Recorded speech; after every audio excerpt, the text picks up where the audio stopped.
Olá, eu me chamo Lara Gouveia Studzinski e eu sou mestranda no Programa de Pós-Graduação em Serviço Social da UniOeste Toledo.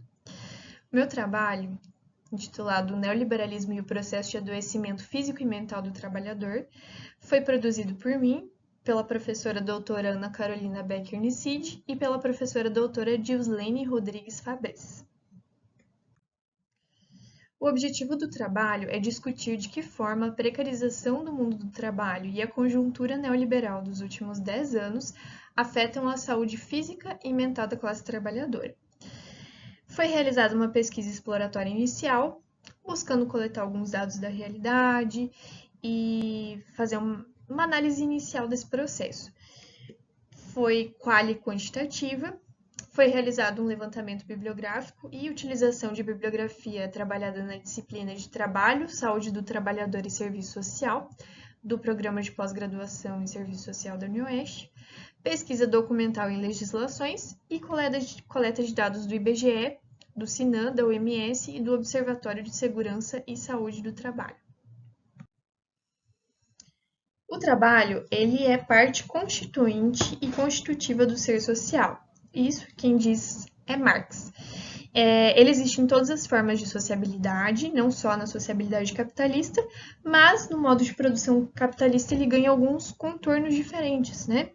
Com o processo de exploração do trabalho e de extração da mais-valia, vem também a questão da alienação do trabalhador, do sofrimento físico e mental e do surgimento e expansão da questão social para a classe trabalhadora.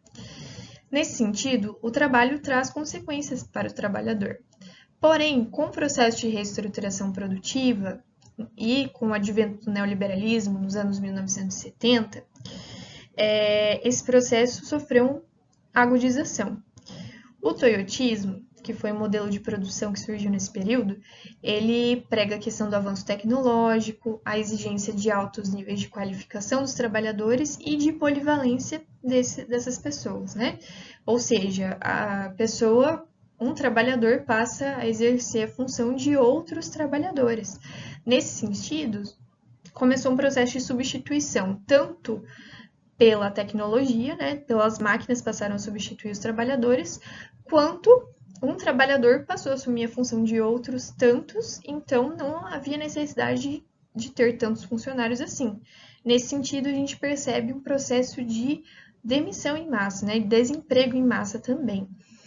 O neoliberalismo, então, chega ao Brasil em 1990, logo após a aprovação da Constituição Federal de 1988 e a conquista de inúmeros direitos sociais, incluindo o direito à saúde universal pelo Sistema Único de Saúde, mas a gente percebe uma contra-reforma desde esse período de 1990 e uma agudização desse processo em 2016 com o governo de Michel Temer e depois de Jair Bolsonaro e um ultra-neoliberalismo, né? Precarização das políticas sociais. Nesse sentido, a gente percebe a centralidade do trabalho na produção da saúde e da doença, atrelado ao contexto, ao período histórico e aos determinantes sociais a que esse indivíduo está submetido. Nesse sentido, a gente pode falar em saúde do trabalhador somente se for atrelada à proteção social, porque a gente já percebeu que o trabalho gera consequências para a saúde desse trabalhador e esse trabalhador vai buscar a proteção e o auxílio para melhorar essas consequências e para conseguir reproduzir sua vida nas políticas sociais ofertadas pelo Estado. Então, se não existe essa proteção social, se não existe essa cobertura, né? Não existe saúde do trabalhador também. A gente percebe que nos últimos anos isso vem sofrendo um desmonte com a desregulamentação das leis trabalhistas, a questão da terceirização, da flexibilização dos contratos de trabalho e do aumento da informalidade, bem como o aumento do desemprego, que atualmente gira em torno de 8,6 milhões de brasileiros desempregados, e que vai acarretar na situação de miserabilidade e de desproteção social estatal. Além disso, existe a questão da gestão pelo medo, em que o capitalismo vai gerir esses trabalhadores pelo medo da perca do trabalho, né? A pressão para manter esses postos de trabalho que já substituíram tantos outros trabalhadores, né? Então, por esse temor ao desemprego, muitos acabam se submetendo a rotinas exaustivas de trabalho para, né, manter a produtividade, aumentar o lucro da empresa. E, nesse sentido, aumenta-se o índice de doenças psíquicas e doenças osteomusculares, como o LER e o DORT. De acordo com os dados do Sinam, entre 2014 e 2023 foram notificados 83.103 casos no Brasil de acometimentos por LER e DORT. E a gente percebe um aumento muito grande se a gente comparar o ano de 2014 com o ano de 2023. Em 2023 a gente tem quase 12 mil casos de LER e DORT notificados. Além disso, o sofrimento mental é outra dimensão que é necessário ser levado em conta. Segundo Martin Baró, o sofrimento mental ele não advém somente de uma individualidade ou da subjetividade dos sujeitos, mas está atrelada também à totalidade social em que esse indivíduo está inserido. Então, as relações de trabalho, as relações sociais e a questão de acesso às políticas, aos programas, aos projetos ofertados pelo Estado ou pela sociedade civil.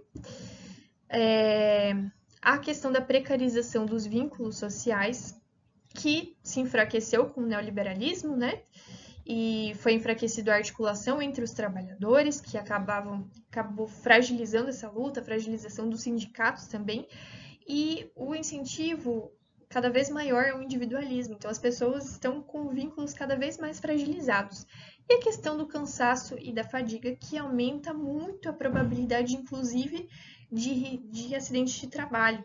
Entre 2012 e 2022, ocorreram mais de 6 milhões de acidentes de trabalho. Isso que não são notificados aqueles em que as pessoas estão submetidas a relações informais de trabalho. Então, se tivesse, com certeza as notificações seriam muito maiores. A gente percebe, então, o ocultamento dessa relação entre o adoecimento e o processo de trabalho como um benefício ao capital, né? Eu não vinculo a questão do adoecimento ocasionado pelo trabalho à questão dos acometimentos como um acidente de trabalho, por exemplo, né? Não vinculo isso mais a uma questão individual do sujeito, que ele tem que se adaptar para continuar produzindo, né? E assim a estrutura não se modifica. Sobre o trabalho informal, nos últimos anos a gente tem percebido uma disseminação do movimento de uberização no mundo inteiro, né?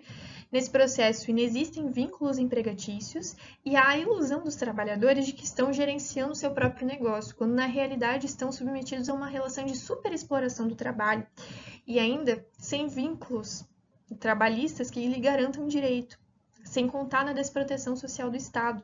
Então, se ele não consegue e está cada vez mais acometido pelo trabalho, nenhum Estado ele não vai conseguir suprir suas necessidades ocasionadas pelo trabalho. Além disso, como já mencionei, a questão da falta de dados relacionados às doenças e o acometimento do trabalho informal é uma questão muito, muito relevante, porque a gente não sabe, a gente não tem como mensurar a questão do adoecimento no trabalho informal. Por fim, com esse trabalho, a gente pode concluir que as relações de produção após o neoliberalismo intensificaram o sofrimento físico e mental dos trabalhadores, que já existia antes, né, desde o início do capitalismo, mas se agudizaram com essas relações de exploração e de produção de doença cada vez mais agudizada.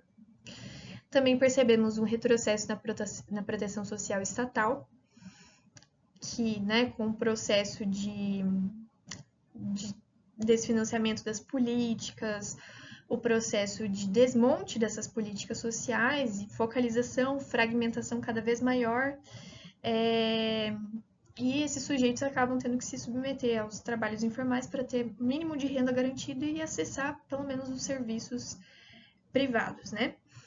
E a fragmentação da classe trabalhadora que não permite que a luta trabalhista consiga frear os avanços da precarização do trabalho. Que é um processo muito sério que a gente percebe que só com luta e resistência dos trabalhadores que a gente pode reverter essa situação. Por fim, estão aqui as minhas referências. Muito obrigada pela atenção.